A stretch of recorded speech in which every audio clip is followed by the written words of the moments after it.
Hi guys! Katuloy nga pala ito ng last mini vlog ko. So tara guys, samahan nyo muna kaming kumain ng lunch. Pagkatapos nga naming mag-inquire at maghanap ng school niya ay napagdesisyonan naming kumain muna ng lunch bago umuwi. Alas 12 na rin kasi yan ng tanghali at nagugutom na din talaga kami. Malapit lang naman yung TESDA sa SM Novaliches kaya nilakad na lang namin. Iniwan na nga din namin yung motor niya doon. Hindi nyo man na itatanong guys ay sasabihin ko na lang din. Naiwan nga si Samira sa bahay namin at nando naman yung pamangkin ko at next week pa yung pasok niya. Tanghaling tapat nga yan, buti na nga lang makulimlim pero maalinsangan pa din. Welcome to SM City Novaliches! Cheris! Parang ang tanda ko, ang huling punta ko dito ay nung pinaretrieve namin yung dalawang SIM card ko sa Smart Center nung nawala yung cellphone ko. 6 na buwan na nga din pala ang nakalipas, buhat nung nanakaw yung cellphone ko. Diyos mio, habang nag-voice over nga ako ay bigla ko na namang naalala sumasama na naman ang loob ko. Pero magiging okay din ang lahat dahil ililibre naman ako, dadaan ko na lang sa pagkain. Napakahirap talaga mag-move on pag nawala yung isang gamit. Pagkatapos nga mag-order ng asawa ko ay binigay niya sa akin yan. Halos lahat nga ng kainan ay ganyan na yung gamit para hindi ka na matagal tumayo dun sa counter. Hihintayin mo na nga lang tumunog yan at saka mag-ilaw para kunin yung order mo. Maya-maya nga ay tumunog at umilaw na din at ready na yung in-order niya. Pansit nga yung in-order ko para sa akin dahil paborito ko yung pansit nila rito. Hindi nyo man na itatanong ay ikukwento ko na lang din sa inyo guys. Diyos mio. Unang date nga namin ay dito niya ako unang nilibre ng pagkain. Pero hindi dito sa SM Novaliches, sa SM Fairview yun. Bago nga niya ako inayang manood ng sini noon ay nilibre niya muna ako ng pagkain dito sa Chowking. Chowking, Bikini men. Charis. Hindi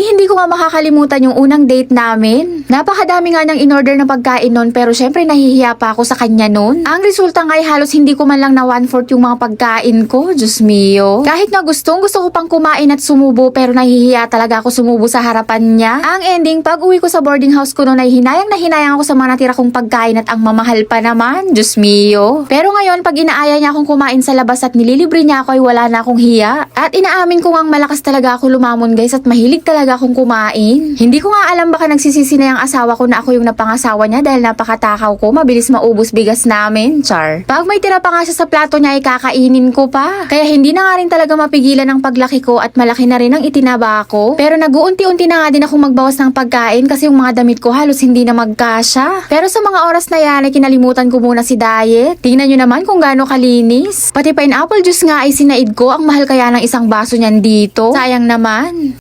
Ma-share ko na nga lang pala sa inyo guys na seller kami ng expanded and perforated, available in stainless and BI. Direct kami sa factory kaya sakto sa presyo at makakasigurado kayong good quality ang marireceive yung item. Pwedeng gamitin ito sa screen door, windows, dryer, speaker, kalkal, motor pipe or tambucho, filter, organizer, cage, commercial at marami pang iba. Available din po ang magpa-laser cutting ng stainless BI at acrylic. Pwede din po mag-order ng plain sheet, metal at acrylic.